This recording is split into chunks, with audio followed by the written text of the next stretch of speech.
বর্তমান প্রজন্ম আসক্ত হয়ে পড়ছেন মোবাইলে। আর এই মোবাইল থেকে চোখ ফেরাতে 7 বছর ধরে কাজের ফাঁকে ফাঁকে 144 বর্গফুটের কাপড় দিয়ে তৈরি করলেন লুডো। গ্রীষ্মের দাবদাহে পুড়ছে গোটা রাজ্য। স্বস্তি পেতে গাছের তলায় আশ্রয় নিতে হচ্ছে সাধারণ মানুষকে। এদিন গাছের তলায় 144 বর্গফুটের লুডো পেতে খেলছেন কচি কাঁচা থেকে বড়রা। এমনই দৃশ্য নজরে এলো আমাদের। নাম অভয় কুমার বিশ্বাস, বয়স আনুমানিক 45 বছর। নদিয়ার রানাঘাট তাহিরপুর কৃষ্ণনগর রোডে ভাঙালাইন বাজার একটি দর্জির দোকান রয়েছে তার। জানা যায় দর্জি ব্যবসায়ী অভয় কুমার বিশ্বাস প্রথমে তিনি একটি কাপড়ে ছোট লুডো তৈরি করেছিলেন, তা হারিয়ে ফেলেছেন। এরপর 2016 সালে ফের আবার লুডো তৈরি করার কথা মাথায় আসে। এরপর 144 বর্গফুটের একটি লুডো তৈরির পরিকল্পনা করেন দর্জি ব্যবসায়ী। দীর্ঘ প্রায় কাজের ফাঁকে ফাঁকে 7 বছরের প্রচেষ্টায় অবশেষে সফল হন তিনি। শিল্পী জানান সমাজের নতুন প্রজন্মকে সচেতন করতে তার এই বার্তা। তবে তার এই কাজে ভূয়সী প্রশংসা ও সাধুবাদ জানিয়েছেন সমাজের বিশিষ্ট জনেরা। তবে 144 বর্গফুটের এই লুডো যা আজ স্বীকৃতির দোরগোড়ায়।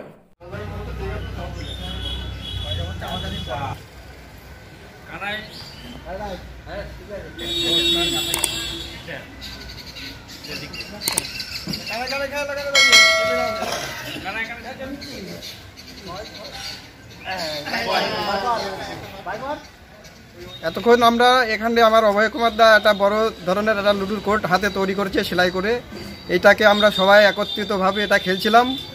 এতদিন তো লোকে মোবাইলের মাধ্যমে লুডু জায়গায় জায়গায় বসে একার মতন দেখাশোনা দেখে। আমার অভয় কুমার দা এটা তৈরি করেছে। এটা আমরা অনেকবার খেলেছি বা আজকেও আমরা খেললাম। আমি প্রথমে একটা কাপড়ের তৈরি করি, ছোট যেমন লুডুর কোর্টটা হয় সাধারণত এরকম মাপের। তা সেটা আমরা দীর্ঘদিন খেলাধুলা করার পর লুডুর কোর্টটা আমার কাছ থেকে হারিয়ে যায়। আমি আর কোনো দিন আজ পর্যন্ত সেটা ফেরত পাইনি।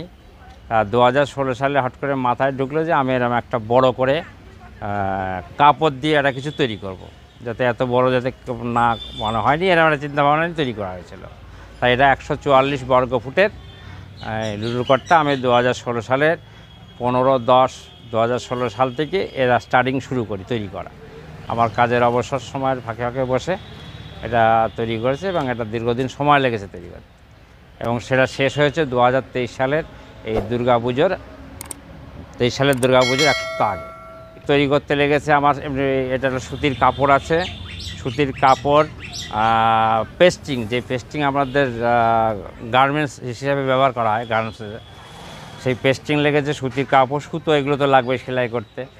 আর হচ্ছে একটা রিবন, দেখেন 4টে কালারের রিবন বসানো আছে, এই রিবনটা লেগেছে।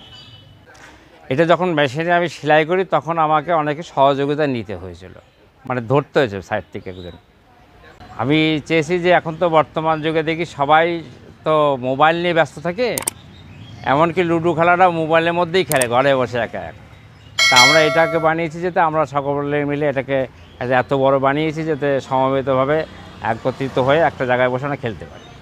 আমি চাইছি যে আমার এই জিনিসটা, আমার এই হাতের কাজ যেটা যেন কোনো একটা জায়গায় পৌঁছায়। যদি এখনও আমাদের খবরের দর্পণ চ্যানেলটি সাবস্ক্রাইব না করে থাকেন তাহলে এখনই সাবস্ক্রাইব করুন, সঙ্গে বেল বাটনটি ক্লিক করুন আর পেয়ে যান সব খবরের দ্রুত ভিডিও আপডেট।